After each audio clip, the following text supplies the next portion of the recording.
Hey Public Health Insight listeners, it's LaShawn here with a quick update. Public Health Insight is proud to sponsor Moving Beyond Repair, a student-led conference hosted by Dalla Lana School of Public Health at the University of Toronto. Over 3 days, from November 12th to 14th, you can explore upstream approaches to public health emergencies, engage with experts in public health, and listen to emerging student research. Not only will you have full access to webinar sessions, but you will also be able to attend interactive workshops and small-scale social networking events. On top of that, tickets are free. So if you're interested in registering for the conference, please check out our episode description for more details. Thank you. Public health is a population-based field of science focused on preventing disease and promoting health. Every week, we will be engaging in interactive discussions and analyses of the latest public health issues affecting you and your communities all around the world. This is the Public Health Insight Podcast. My name is Linda, and I'm here with Gordon, Ben, Will, and Sully. Before we move on, it is important to note that the views expressed in this podcast are our own and do not represent any of the organizations we work for or are affiliated with. Trigger warning. Please note that this episode will discuss suicide and may contain sensitive or triggering content. If you or someone you love has been impacted by suicide, you are not alone. Please use your discretion when listening and connect to supports as needed. For our listeners in Canada, Crisis Services Canada offers a national suicide prevention hotline, which can be reached at 1-833-456-4566 or by text at 45645. Suicide is something that's not often spoken about, and when it is, it's done so in secret. According to estimates from the World Health Organization, 800,000 people die by suicide each year, making it one of the leading causes of death worldwide. Yet even with this evidence, suicide is still something that is hushed, stigmatized, and in some places criminalized. In light of World Suicide Prevention Day this past September, Movember in November, and other efforts to raise awareness, this episode will take a closer look at the issue of suicide in hopes of removing some of the stigma associated with it and to shed light on an important human issue. So, suicide. What is it and what causes it? By definition, suicide refers to death caused by intentional self-injury. So while it's often stigmatized as a selfish thing, suicide is actually a response to extreme emotional pain. Yeah, exactly. Suicide is a very important public health issue. It is in the top 10 leading cause of death worldwide. Suicide is one of the leading causes, like I said, of premature mortality. And it's a very complex, multifactorial issue that, anything from mental health, living environment, work environment, a lot of things can impact someone's risk for self-harm or suicide. Yeah, it's something to note that although suicide is something that affects individuals of all ages, according to WHO, people aged 15 to 29, for this age group, suicide is the leading cause of death. And as Linda mentioned earlier, globally, more than 800,000 people die by suicide each year. And that's estimated that for every one person who dies by suicide, 20 others are considering or have already attempted this act. Yeah, and that was shocking to me because it shows that it's so common that everyone you know has been impacted by it in some way. And what's interesting is that these are probably underreported numbers. Mm-hmm. Just because of the stigma. Right. Yeah. Another thing that I found interesting was that there's a lot of risk factors that we'll get into later, but something that's universal is that it affects both high-income countries and low and middle-income countries. Because it's such an intersection of different factors that it affects high-income countries as well. Yeah, we should take into account all factors because when we think about it, we're only assuming that it's purely financial. But as we're going to discuss in this episode, it's really not. Mm-hmm. And while it does affect across income levels and countries, 79% of all suicides do occur in low and middle income countries. And so that statistic is from the World Health Organization. So I'm assuming they have accounted just for the larger number of people in low and middle income countries. However, I don't know. Why do you think that 79% of all suicides occur in low and middle income countries. Right, and that can be based off the population density or the higher population with. So, for example, if they consider more countries to be lower middle income than the few select higher income countries, and that obviously is going to inflate that rate or that percentage. Yeah, and I wanted to share some of the from a Canadian context. So in Canada, about 4,000 people die by suicide each year, which accounts to about 11 people per day. And it is, like Will mentioned, it's on a global level, it is a leading cause of death in like youth and young adults. It's the same in Canada.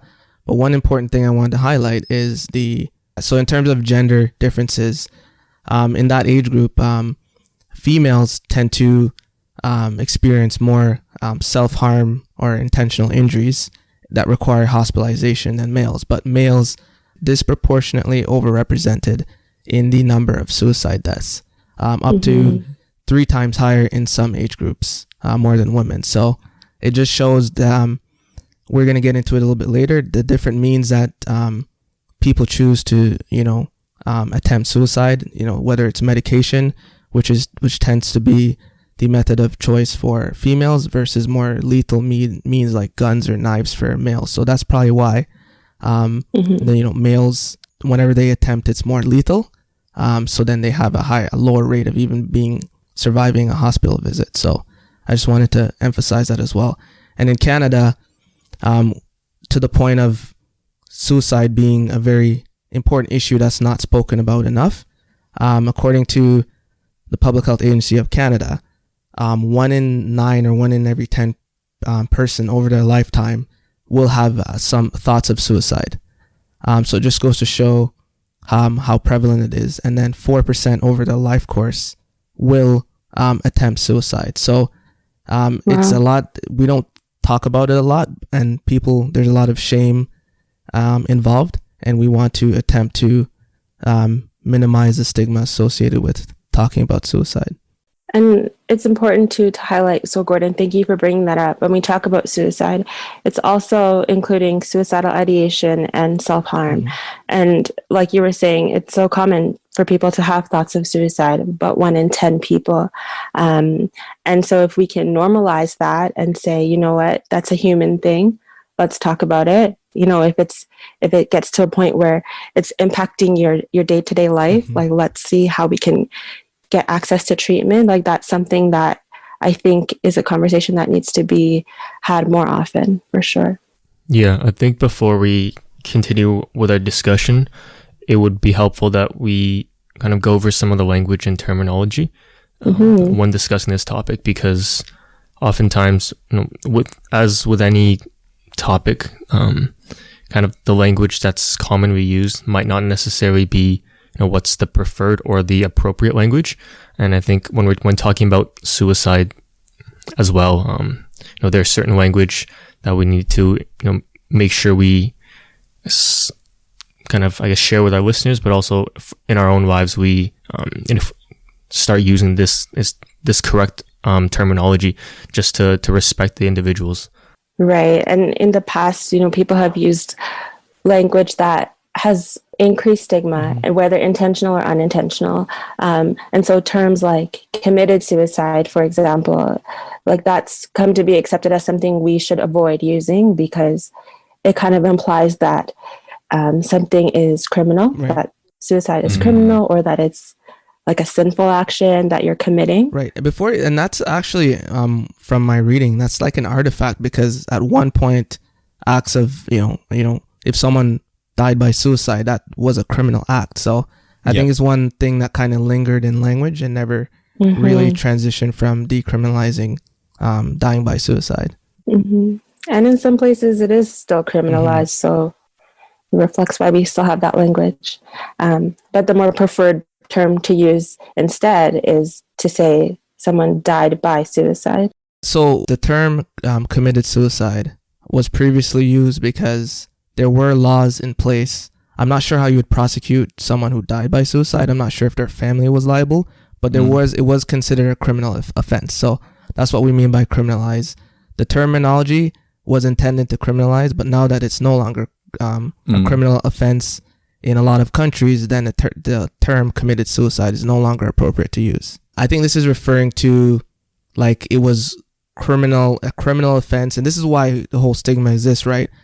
Mm-hmm. If someone in your family died by suicide when it was illegal to do so, then it's almost that you're even going to cover it up, because then it's going to bring shame to your family, right? Mm-hmm. So that's why nowadays in a lot of countries, recognizing that suicide is caused by a lot of issues upstream, a lot of risk factors that involve mental health that increases the risk of someone dying by suicide. We know that it's not like the person's a bad person or anything like that. So I think now we're able to look at it more objectively and realize that saying committed suicide can inflict harm on people with lived experience of suicide.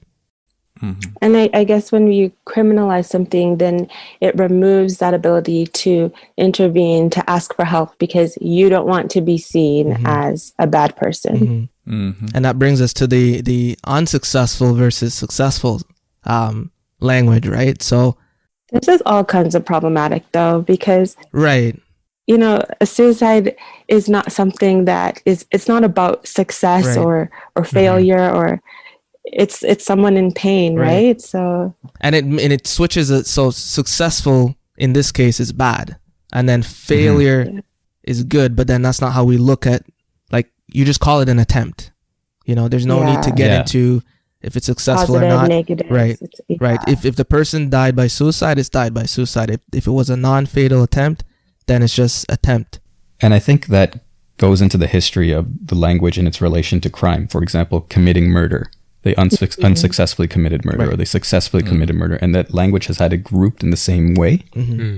But it's a totally different concept that we're talking about that causes that stigmatization. And I guess overall, in terms of trying to use safe language, it's trying to remember that that you're talking about a human being, a person. So how do we use person-centered mm-hmm. language that is respectful, that doesn't, label someone as you're just a person at risk of suicide, but like you're a human being mm-hmm. who is experiencing thoughts of suicide. And so trying to use less stigmatizing words, hopefully it can add to reducing stigma overall. Right. And I get that it's like, oh man, I have to use more words to describe the thing, but it's very important what you're saying, Linda. Like, for example, I know back when the schizophrenia was becoming more well known, people would be referred to as, that guy's schizophrenic, right? Mm-hmm. Now it's like that person is living with schizophrenia.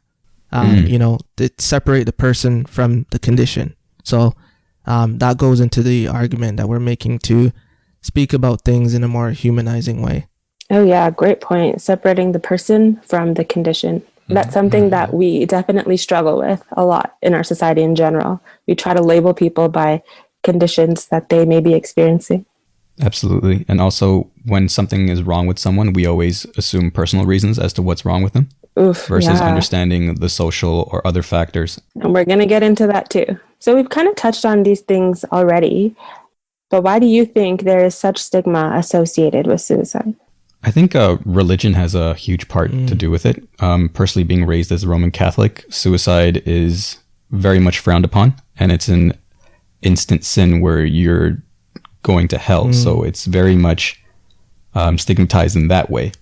Mm-hmm. So it's like you get the gift of life and then you got rid of it, and it's just like, how dare you, almost. Exactly. Like only God is able to make that decision regarding and your then life. Continuing that change when cultural norms or just societal norms, like if you're not able to endure something, then you're considered weak, right? So exactly, that's another factor why suicide is stigmatized. And then when people do, this is a thing that people do a lot. Well, I lost my grandmother and I was okay, and not everybody's experience is the same. Maybe they didn't have as much support outside of that person to be able to have enough resiliency to cope. So you can't really, a lot of times people compare their situation to other people's situation, and they can't understand why, something so small from their perspective would have such a traumatic effect on someone. And that's another factor as well. Yeah, it's like failed empathy, because you can see that they're trying to relate it to their own experiences, but they don't understand the factors that go into those experiences or the differences between it. Yeah. in MPH, we talked a lot about trying to equate or almost measure trauma. And I think that's oftentimes, when discussing suicide, if you have individuals who have attempted to end their life or, who have died by suicide, I've heard of a lot of kind of just the language and just the rhetoric around that being, viewing these individuals as attention seekers and then bringing up other instances where, people might have gone through similar situations on face value, right? You obviously don't know the specific context, but I guess for face value, you think, these two people have gone through similar things. Okay, this person is fine, where this person kind of, attempted to end their life and, is just looking to, draw attention to themselves and kind of acting up in that way. And I think it's in a way, it's a very toxic, culture. That's kind of just perpetuated. Yeah, I feel like we need to make a very important distinction when we talk about like culture, religion, and its perspective on suicide. Say a religion says that suicide is a sin.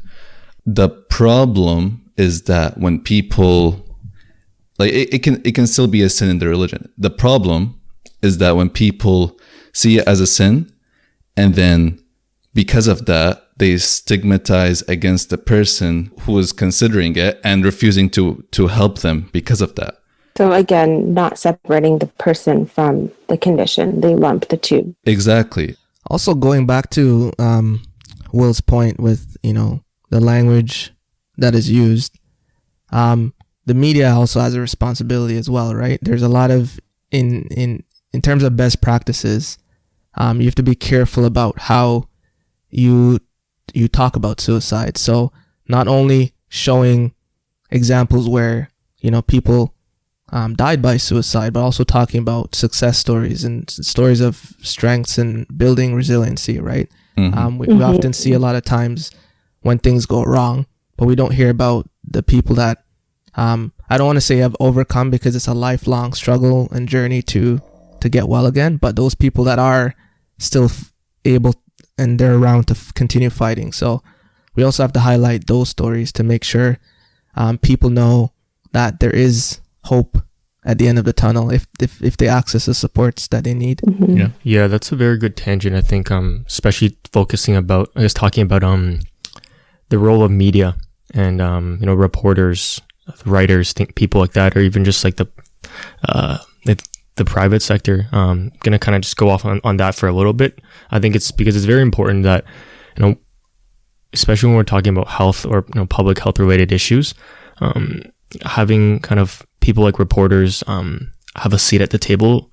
It's super crucial. Not only in the discussion on suicide as we are having now, but I think even other very relevant issues right now that we're having. For example, vaccinations for the pandemic, that issue is starting to come up again. And I think by involving reporters and media and making sure that they do their part in fighting against misinformation, but also giving access to these resources and these correct resources and that are reliable, I think that's definitely something that's lacking, I think. It's an excellent point. And I don't know exactly where I heard this, so when there are high-profile suicides that are reported in the media for well-known celebrities, things like that, the risk of suicide in the general population goes up, whether that's due to, people's feelings of loss, but also how the suicide is reported. And there are guidelines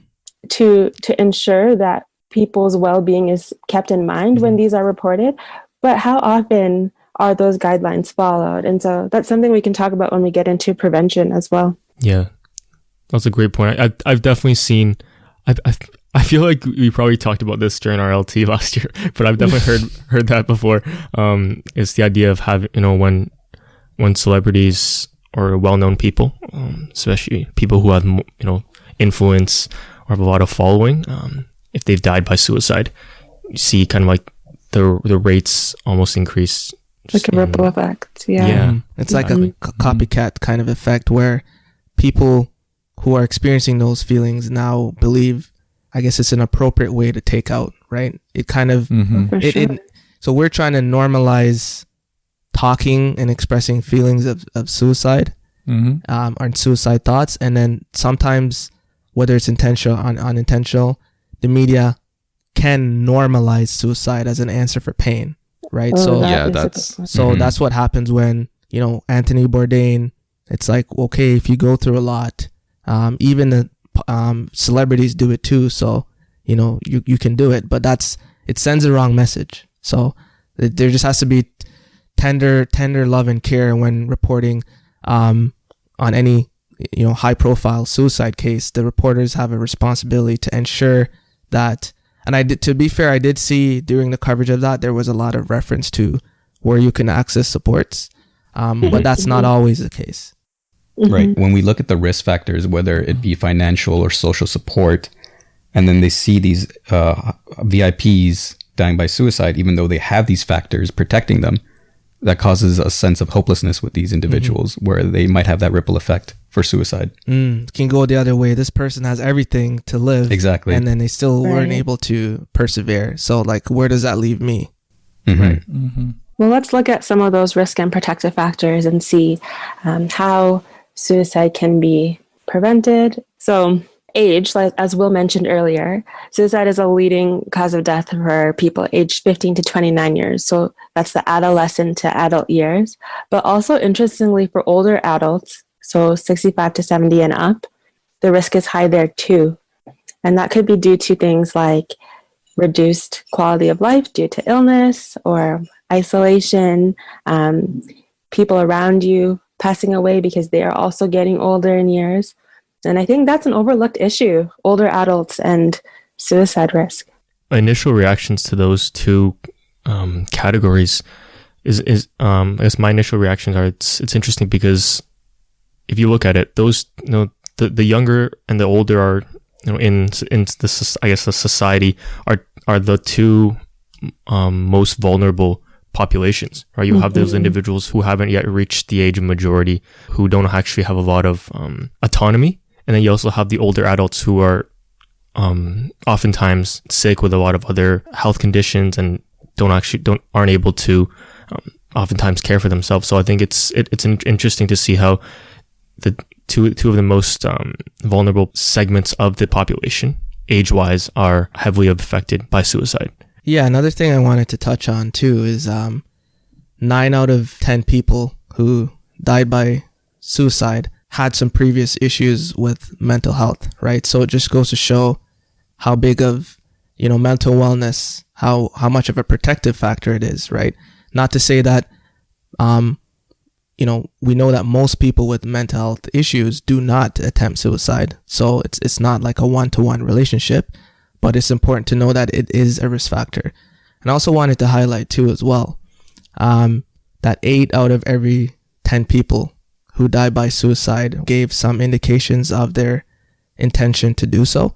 So it's important that we're able to recognize some of those warning signs of suicide. Just as human beings with social relationships, we need to know those behaviors that we need to look for. And I could share some of them real quickly if you don't mind. So some of the warning signs of suicide includes sudden change in mood or behavior. Like Linda mentioned, some hopelessness or helplessness. They might explicitly express a wish to die or end their life. There might be some changes in substance dependence or substance use. They might withdraw from friends and family and even activities that they previously enjoyed. Not showing up for work. There might be a loss of appetite. And one of the main ones that we see as well is giving away prized possessions or making sudden plans for their death. So I wanted to, so for any of those listeners listening, these are just some warning signs that you should be aware of for suicide.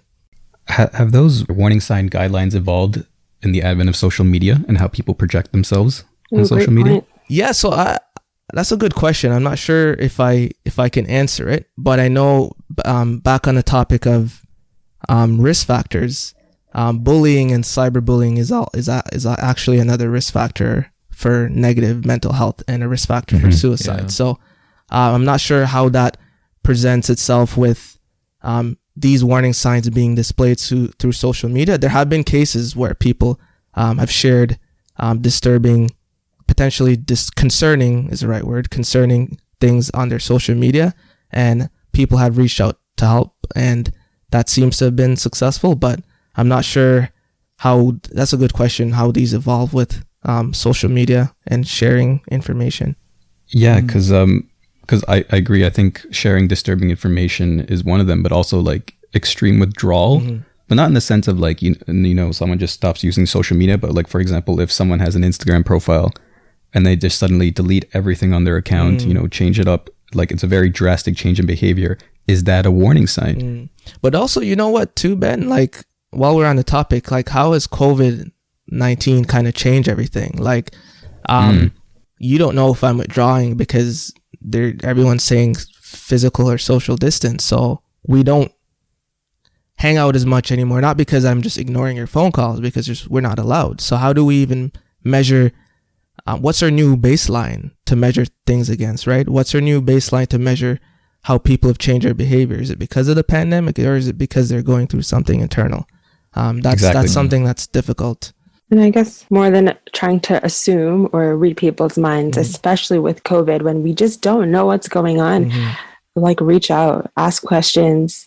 If you see something that you think is concerning, whether you know or not what the real answer is, just ask, you know, because the only way to really know if someone is considering suicide is to ask them. Yeah. Right. Yeah. And especially Linda, during these times.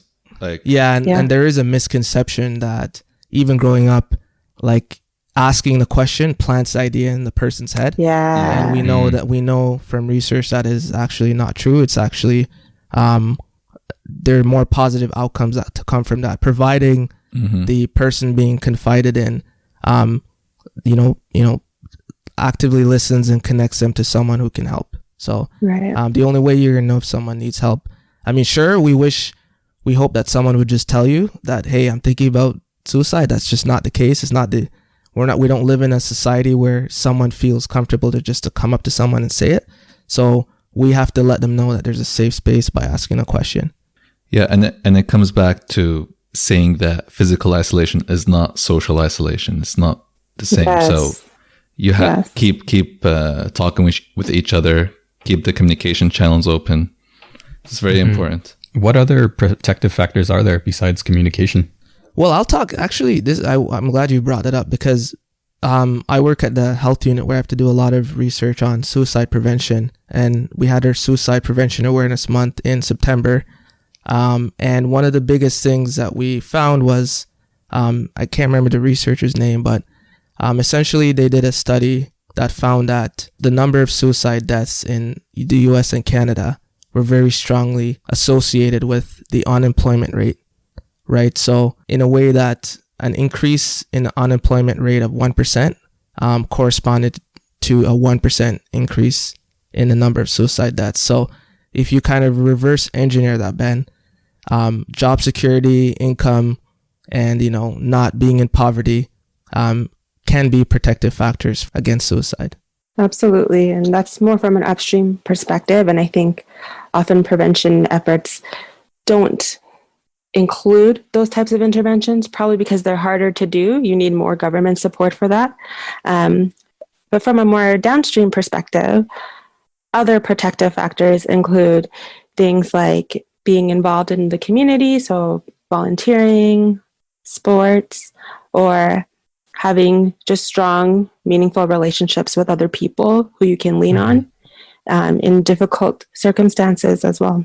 Yeah. And I think one of the other protective factors for suicide is strong family relationships, because especially during COVID, globally and more specifically in the Americas region, we've seen a drastic rise in domestic violence, abuse in the family unit, and things like that. And not only does things like that, like these, they have their own set of consequences and effects. But one of the other, additional impacts that these issues can cause is it can be a risk factor for individuals attempting suicide. And even talking about family, while often, you'd hope that it's your biological family. Sometimes it can't be. And so that can be your chosen family. Mm-hmm.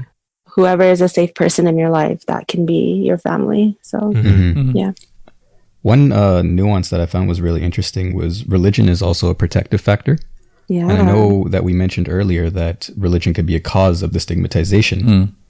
But I think in this case, religion does the same thing as a community in the sense that it strengthens those personal relationships with individuals in the community. It also instills hope, as we know, as a protective factor. So I find it interesting that it kind of plays on both sides of the coin, depending on how you're in it. Right. That's a good point, Ben. I think it also depends on what, where the person's at. If it's protective in that, maybe the person doesn't even, maybe the state of their mental health is pretty good and they never get to the point where they consider or have thoughts of suicide, right? But if for people that are already at that stage, maybe it can be more harmful to be in a environment where the culture is to condemn those types of solutions to, I guess they always say with suicide is a permanent solution to a temporary problem.